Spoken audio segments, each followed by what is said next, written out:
ทักทายสบายดีเด้อพี่น้องวันนี้มาหาเมียนสั่งเมียนเชิงเมียนคลองก่อนพี่น้องเพราะว่าแล้วเขาแล้วน้ำแล้วก็เขาก็สิลงอีกเขาก็สิลงเครื่องยิบใหม่อีกพี่น้องต่อเติมแต่เขาก็มาเมียนยังก่อนเสร็จขี้ฝุ่นพี่น้องเอ้ยเปิดตลอดเนาะเปิดเบิดและเบิดฝนขี้ฝุ่นกับเขาลายพี่น้องนี่จะเป็นเครื่องมือที่หันจักที่มันมาน้ำจักอะไรพี่น้องเราก็สิมาเก็บไว้จะมันยังไงนะก็ได้เปล่าเก็บไว้ให้อันเอ้ยเกี่ยมเก็บไว้ให้อันนี้ดิพี่น้องพวกข้าเจ้าอันพวกข้าเจ้ามีรถทางสางค่ะดิข้าเจ้าก็มาขอพี่น้องเก็บไปข้าเจ้าเอาไปใส่เห็ดว่าวกอกว่าวยังค่ะดิเพื่อนเอาไปเห็ดว่าวกอกค่ะดิพี่น้องเอาก็สิเก็บไว้ให้เพื่อนข้าเจ้ามาขอก็เอาหายข้าเจ้าใครกว่าสิทิมาดิพี่น้องแต่ว่าข้าเจ้าเอาไปก็มีประโยชน์นะ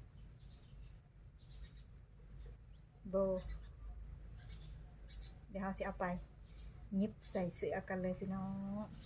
1 อันมีอันเดียววะ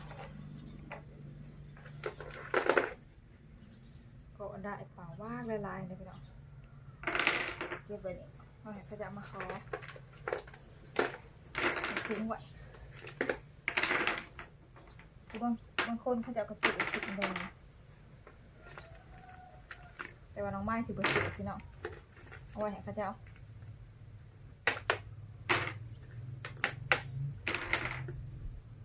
วันเขาจะมาขอ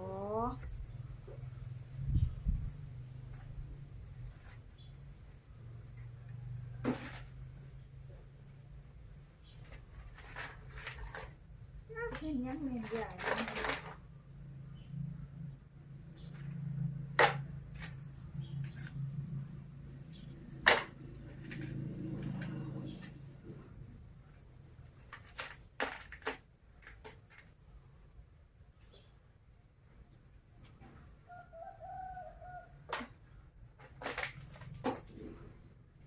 ตัวใดมีประโยชน์เท่ากันเก็บไว้พี่น้องตัวใดเอาปลาแล้วก็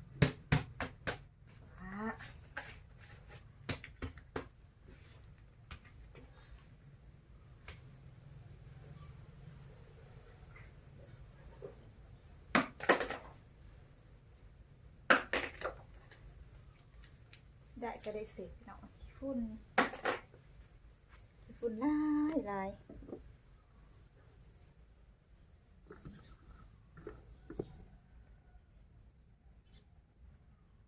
ขี้ฝุ่นหันจักมาแต่ใส่ลาแถว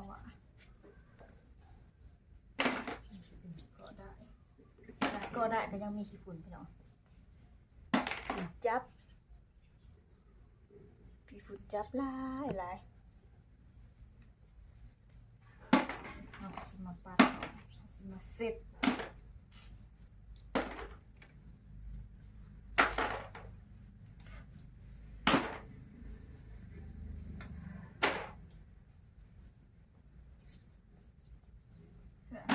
ก็ต้องขี้ฝุ่นจับน้องเปื้อนด้วยนะ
เคยกินข้าวเช้าเลยเนาะพี่น้อง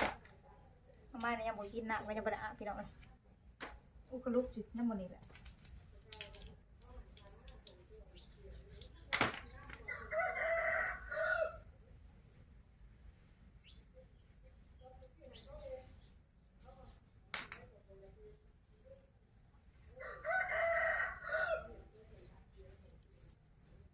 เป็นมีเวียงมีงานยังดอกมากมายนะอยู่แต่แบบนี้แหละพี่น้องตื่นมากคำมากสร้าง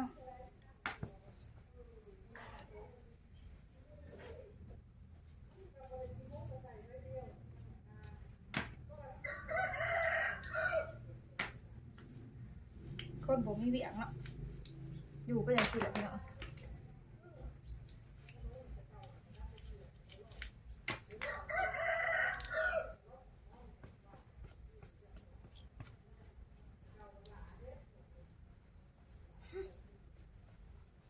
ฝุ่นลืมใส่อันนะลืมใส่ผ้าปิดปากหน้าพ่อใหญ่ยังบไดเกี่ยวเนี่ยไปฝนตกมือได้กับฝนตกมาได้กับฝนตกแล้วยังบ่ทันได้เกี่ยวพอดีว่าอันเขางั้นแน่ได้พี่น้องมันก็ยังสิบดอันนั้นปันใดพอเขาใส่เขางั้นนำพันได้ปี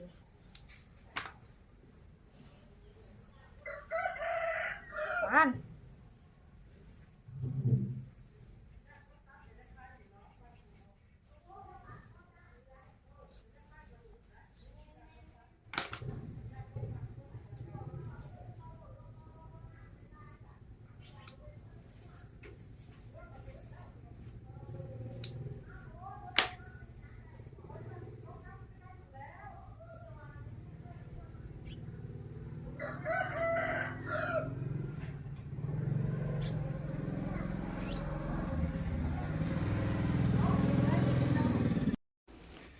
ตอนนี้เขาก็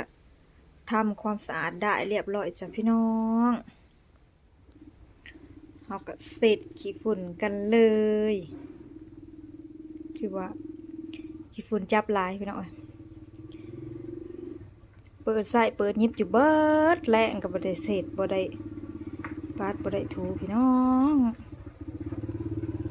หากก็สิมีเวลาว่าซั่นเวลาก็หายากพี่น้องเสร็จเรียบร้อยไก่สิเบิดแล้วได้กับพี่น้องแล้วเขาแล้วน้ำตกแรงตรงนี้เขาก็สิได้ไปซื้อเครื่องอีกซื้ออยู่สวรรค์จ้ะพี่น้องเพราะว่าอยู่แถวนี้นะบ่มีอาหารขายส่งได้พี่น้องมีตลาดยิบถั่วไปในตลาดปากซองเนี่ยก็มันแพงได้พี่น้องครึ่งต่อครึ่งนะเขาก็เลยได้ไปซื้ออยู่อันสวรรค์อยู่ห้างขายจักเลย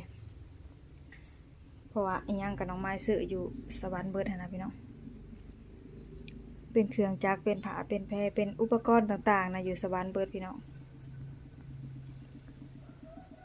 ว่าอยู่แถวนี้เฮามันบ่มี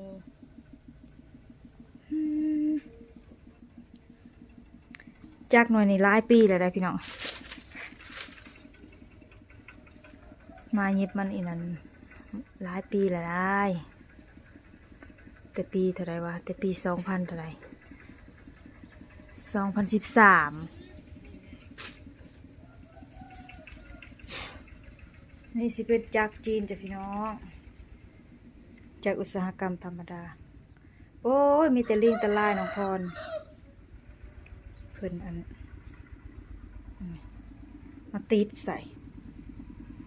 อันนี้เขาก็สิเก็บไว้ให้คนทางกอกที่เขาเจ้ามาคอนี่พี่น้องเขาเจ้าไปหาทางสางไปหาทางกอกเขาก็สิเก็บให้เขาเจ้าบ่อหนึ่งครับมีประโยชน์พี่น้องเอ้ยบ่อหนึ่งนั่นเขาอันก่อเดียวนี่ค่ะก่อเดียวนี่เขาเจ้าไปตัดได้2 บ่อตัดครึ่งตัดตอนอันที่เขาเจ้าอันสีใส่ว่าวมันให้พี่น้องเฮาก็สิบ่ทิ่มพี่น้องเอ้ยเฮาก็สิเก็บไปให้เขาเจ้ามีประโยชน์นะแล้วเขาเจ้าบ่คอเฮาก็เอาให้ใครกว่าทิ่มของที่เฮาทิ่มแล้วก็เขาเจ้าก็มีประโยชน์เฮาก็เก็บไว้พี่น้องเอ้ยมีประโยชน์ต่อคนอื่นเฮาก็เก็บไว้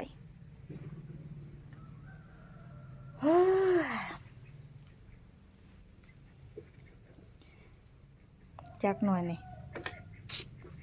แป้งอยู่ใส่กับแป้งบ่ได้ยามันได้แต่ยิบพี่น้องเอ้ยแต่ว่ามันยิบได้ปกติคือเก่าเหมือนเดิม